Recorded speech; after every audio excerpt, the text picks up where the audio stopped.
बिस्मिल्लाहिर्रहमानिर्रहीम। अस्सलाम वालेकुम व्यूअर्स, कैसे हैं आप लोग? आप सब लोगों को MTN food kitchen point welcome.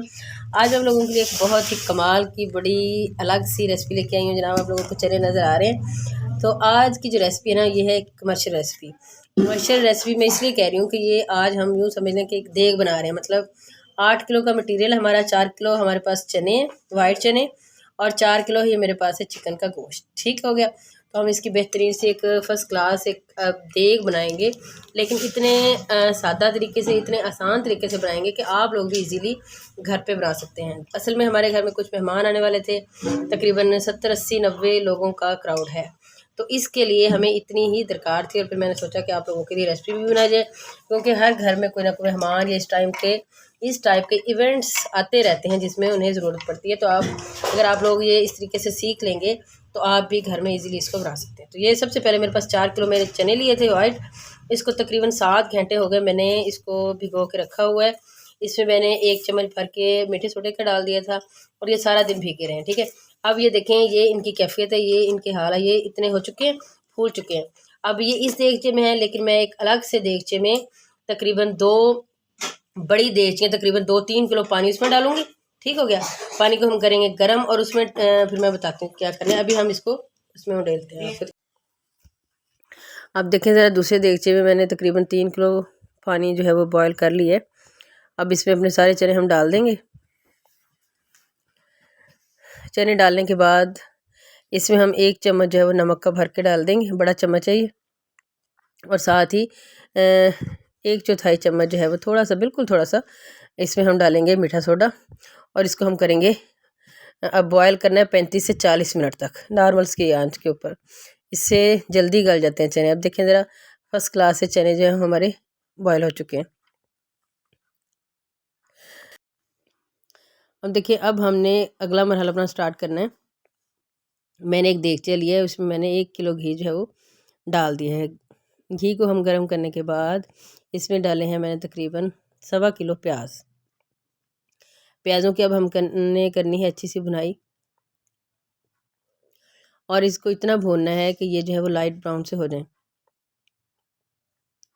जब ये आधे तरफ फ्राई हो जाएंगे तो इस वक्त पे हम इसमें लहसुन अदरक का पेस्ट डालेंगे।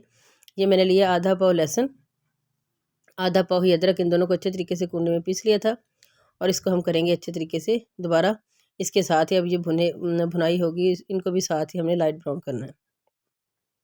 अच्छा, इसके साथ ही मैंने इसमें थोड़े से खड़े मसाले डाले हैं, जिनमें है जनाब बड़ी इलायची है, दारचीनी है, काली मिर्चें, लौंग वगैरह। इनको अच्छी तरीके से फिर हम फ्राई करते जाएंगे। अब देखें, ये वाला कलर जो मैं आप लोगों से कह रही हूँ, जब ये वाला कलर आ जाएगा तो फिर हम अपना गोश्त जो है वो चिकन का इसमें ऐड कर देंगे।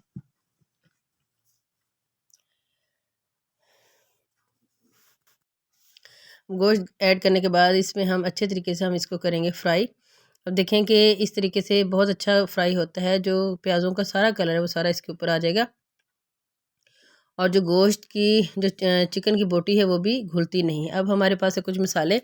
सुरख मिर्च है इसमें 4 चम्मच, काली मिर्च 1 चम्मच, ज़ीरा पिसा हुआ 2 चम्मच, गरम मसाला 1 चम्मच, नमक 1 चम्मच, हल्दी 2 चम्मच, और खुश्क धनिया पिसा हुआ जो है वो 4 चम्मच।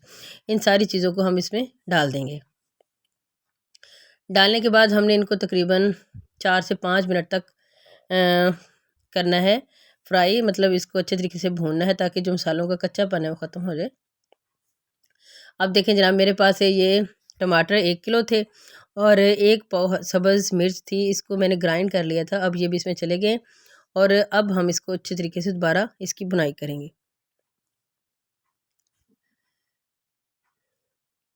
साथ ही मैंने इसमें आधा किलो दही का डाला है।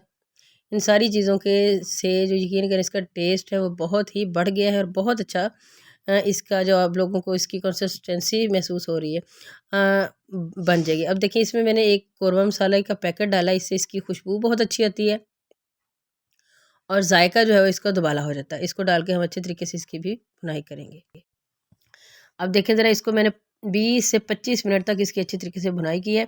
तमाम देखें बोटियाँ जो वो अच्छे तरीके से गल चुकी हैं, और जो मसाला है वो हमारा अच्छे तरीके से भुन चुका है। अब यूँ करेंगे कि इसका सारा घी मैंने 1 किलो डाला था, बल्कि उसके बाद भी मैंने आधा किलो से थोड़ा-सा और कम इसमें डाला, तकरीबन सवा किलो घी इसमें और ये सारी तरी इसकी उतार के हम रख लेंगे, वो हम बाद में डालेंगे। अब देखें वही चनों वाला जो देगचा है वो अब दोबारा मैंने चूल्हे पे रख दिया है और इसमें हम डाल रहे हैं जनाब, इस वक्त ये आपको जो नज़र आ रहा है ये है मेरे पास मसूर की दाल। इसको मैंने बॉयल किया था, आधा किलो है ये, और इसको बॉयल करने के बाद ग्राइंड किया है और वो इसमें हम डाल देंगे। इससे इसका जायका बहुत करारा हो जाता है, बहुत मज़े का बनता है इससे जायका इसका, और साथ ही साथ जो इसकी कंसिस्टेंसी है वो गाढ़ी हो जाती है और जो आपका शोरबा है वो बहुत ही थिक और मज़े का बन जाता है। अब इन दोनों चीज़ों को हमने तकरीबन 10 से 15 मिनट तक चूल्हे के ऊपर रखना है ताकि ये दोनों चीज़ें अच्छे तरीके से आपस में यकजान हो जाएँ। अब इसमें वही वाला गोश्त जो हमारा भुना हुआ है वो सारा के सारा अब हम इसमें डाल देंगे। डालने के बाद इसको अपने अच्छे तरीके से मिक्स करना है, जो बाकी इसमें गोश्त रह गया वो भी हम इसमें डाल लेंगे। और अब देखिए आप लोग फर्स्ट क्लास सा सारी चीज़ें जो है वो मिक्स हो चुकी हैं। अब इनको मिक्स करने के बाद इसको तकरीबन हमने 15-20 मिनट तक दोबारा करना है ताकि ज़रा थोड़ा सा ये हमारा है ये थिक हो जाए इसका शोरबा, जो कि बहुत अच्छा लगेगा। अभी हम इसको कर रहे हैं तकरीबन 20-25 मिनट के बाद। अब देखेंगे कि इसकी क्या शक्ल बन गई, ये कुछ गाढ़ा हो गया और बेहतर कंसिस्टेंसी में आ गया। अब इसमें वही वाली तरी जो रखी हुई थी वो मैंने इसमें ऐड कर दिए जनाब, ये देखिए सारा, और साथ ही इसके ऊपर डाल दिया सब्ज़ धनिया। गरम मसाला भी मैंने इसमें पहले से डाल दिया था। अब ये दोनों चीज़ें इसमें जा चुकी हैं। लें जी, फर्स्ट क्लास रेडी हो चुकी है और मैंने इसको अलग बर्तन में निकाल लिया है। बहुत अच्छी बनी है, सब लोगों ने इसकी तारीफ़ की है। और जनाब अगर आप लोगों को हमारी ये रेसिपी पसंद आई है तो हमें ज़रूर लाइक करें, शेयर करें। अल्लाह हाफ़िज़।